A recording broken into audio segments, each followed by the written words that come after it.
Olá pessoal, vamos fazer correção de mais alguns exercícios propostos, né? Já na preparação para a prova, tá? Vamos falar um pouquinho sobre Atenas, lembrar um pouquinho, né? Atenas, corrigindo os exercícios propostos ah, do módulo 9, não é isso?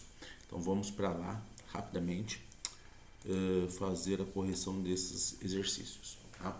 Então vamos lá. Aqui já estou no módulo 9, né? Exercícios propostos. Número 1. O território de Atenas, outrora escravo, dizia ele, é agora livre. Escravo, livre. Os cidadãos que tinham sido adjudicados aos credores, uns foram trazidos dos países estrangeiros para onde os tinham vendido e onde vaguearam durante tanto tempo que nem já compreendiam a língua ática, outros restituídos à liberdade no seu próprio país, onde estavam reduzidos à mais vergonhosa escravidão. O texto refere-se a mudanças que ocorreram em Atenas durante o período arcaico. Tá? Letra A. Qual é a essência dessa mudança contida no texto? Então, nós estamos falando que eram escravos, agora são livres, tá? Então, vocês já estão vendo a resposta do objetivo aí, né? Só comentando, né? Então, em que momento que nós estudamos que houve uma abolição do trabalho escravo, né? A proibição do trabalho escravo? Lembrando que o trabalho escravo nunca foi proibido em Atenas, né? O que foi proibido é a escravização por dívidas. Então o texto só pode estar se referindo a, como está aí, né? Proibição da escravidão por dívidas, tá? Quem foi o legislador responsável por isso? Foi Solon, né? Então lembra lá, os legisladores, Drácon, Solon, né? Drácon fez as primeiras leis escritas, leis muito severas, né? Não resolveu os problemas políticos sociais de Atenas. Depois veio Solon, né? Fez algumas mudanças, inclusive a proibição da escravidão por dívidas, tá? Que também não resolveu, né? Depois tivemos os tiranos, depois tivemos Clístenes, que esse cara sim estabeleceu novas regras, digamos assim, né, de participação política, permitindo, né, a participação política dos camadas populares. Né? 2. Qual a condição para ter participação política durante a democracia ateniense? Então, se estou falando da democracia ateniense, estou falando daquele momento em que Clístenes, né, ele realiza suas reformas e amplia o direito à cidadania. Vocês já estão vendo a resposta aí, mas comentando, né? Para ser cidadão ateniense tinha que ser homem, tá?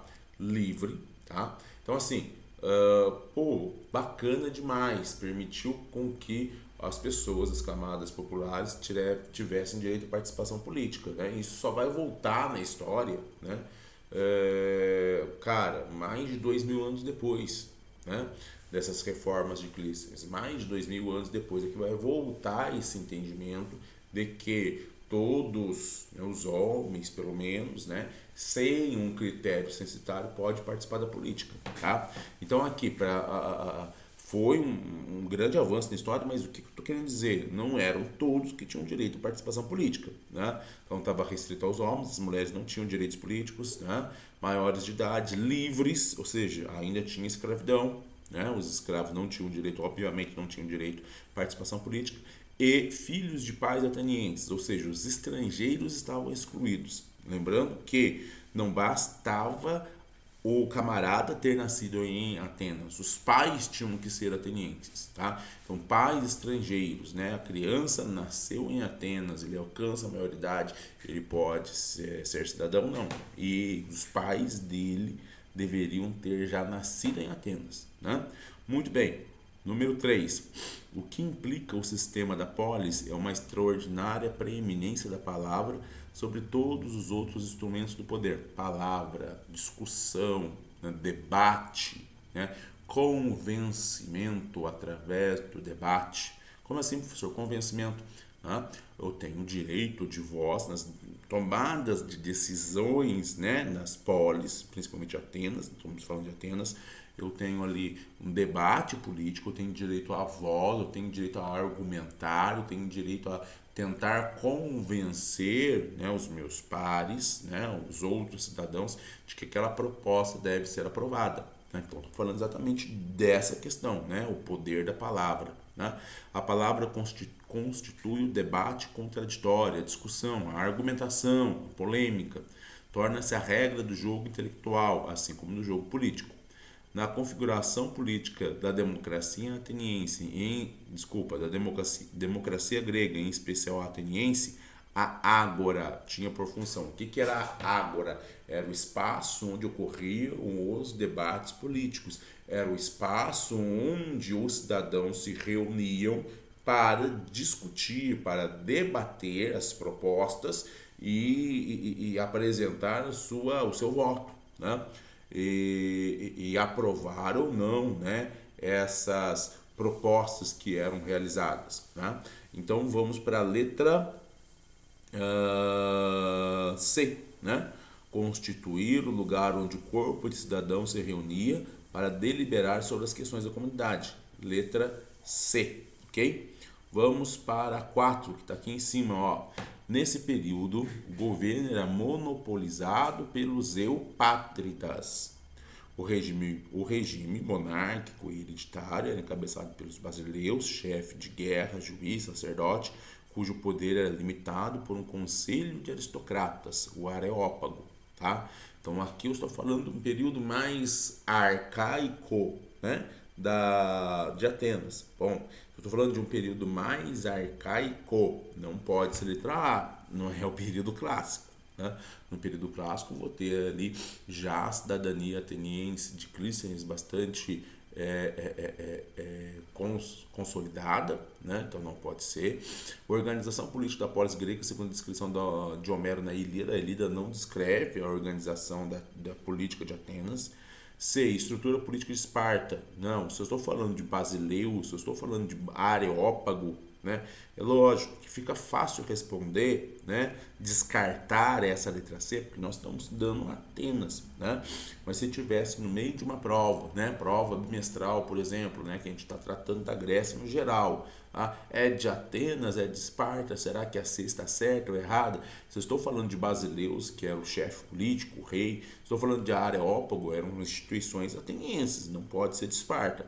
Estrutura política ateniense durante o sistema comunal gentílico. Não, durante o sistema comunal gentílico não havia essa estrutura de poder. Havia, sim, paterfamílias, né, que seriam basileus, né? Havia um conselho lá dos mais velhos, né? Mas não havia uma divisão, né? Uma estrutura de poder, como que está descrita aí no texto, né? Então só pode ser a letra E, né? Organização política de Atenas antes das reformas sociopolíticas de Drácon e de Solon, né? Esse domínio dos eupátridas que levou a uma revolta das demais classes sociais, e isso fez com que Solon e Drácon, né, fossem convidados para estabelecer ali leis, né, os legisladores estabelecer leis que pudessem, né, reformar a estrutura política, evitando conflitos políticos e evitando revoltas por parte das camadas populares. Tá? Então vamos lá, continuando, né? Aqui número 5, questão da PUC, é precisamente para assegurar o reino da igualdade, para permitir que os mais humildes cidadãos assumam uma parte legítima da vida política, que o Estado concede uma remuneração àqueles que se colocam ao seu serviço de participação das assembleias. Então aqui estamos falando de um estágio, né, de um outro estágio da democracia ateniense, né, realizada lá por Péricles, quando, né, o governo estabeleceu uma remuneração às pessoas que exerciam cargos públicos, tá? Para permitir que os mais humildes, os cidadãos mais humildes, possam, né, participar da vida política, né? Porque para o eupátrida ou para o grande comerciante era fácil, né? Tinham pessoas tocando no negócio dele, né? Tinham escravos trabalhando para ele. E para as pessoas mais humildes que têm que trabalhar, né, para poder sobreviver, né? Então essas pessoas passaram a ganhar uma remuneração para poder se dedicar à política, tá? Então nós estamos falando aqui da letra D, a preocupação do regime democrático em garantir direito de igualdade política aos cidadãos atenienses mais pobres. Ou seja, os cidadãos atenienses mais pobres também vão poder, né, ocupar cargos públicos sem se preocupar em precisar trabalhar para sobreviver, porque eles vão receber uma remuneração para isso, tá? Para isso o quê? Para assumir os cargos públicos. 6, para terminar aqui esse módulo, tá? Compreende-se assim o alcance de uma reivindicação que surge desde o nascimento da cidade na Grécia Antiga, a redação das leis. Ao escrevê-las, não se faz mais do que assegurar-lhes permanência e fixidez. As leis tornam-se bem comum, regra geral, suscetível de ser aplicada a todos da mesma maneira. Tá? A importância de uma legislação escrita. Né? Quem escreveu as leis foi Drácula. Antes as leis eram baseadas no quê? Baseadas nos costumes. Então os juízes eles interpretavam a lei de acordo com os interesses de quem estava ali procurando, né, uma solução pelos juízes, né, que os juízes dessem uma solução para o seu problema. Então as leis eram sempre interpretadas a favor dos eupátridas, tá? Com a lei escrita, a lei não pode ser alterada, né? Ela não pode ser mudada, né? Então ela tem que ser aplicada da forma com que ela está escrita. Tá? Então isso daqui significa o quê? Se a lei é igual para todos, se o tratamento da lei é igual para todos, estou falando de isonomia, igualdade de tratamento, letra A, ok? Letra A, belezinha? Então nós encerramos aqui, deixa eu só cortar aqui para mim, para a gente poder encerrar. Encerramos aqui o módulo 9, tá? Esse módulo, inclusive, já dei visto, né? Agora, não dei visto no módulo 10, mas eu vou fazer a gravação do módulo 10 e vou disponibilizar para vocês também, tá? Para vocês poderem ter acesso à correção para melhor se preparar para a prova, que já vai ser, né, aí na última semana, né? Depois do feriado de 21 de abril, né? Não sei que momento você vai estar assistindo esse vídeo, pode ser que esteja assistindo até depois, mas a preocupação aqui é garantir que os alunos tenham ali, né, uma boa preparação para a prova bimestral que está se aproximando. Beleza, pessoal? Abraços a todos, daqui a pouco correção do módulo 10. Tá joia? Abraços.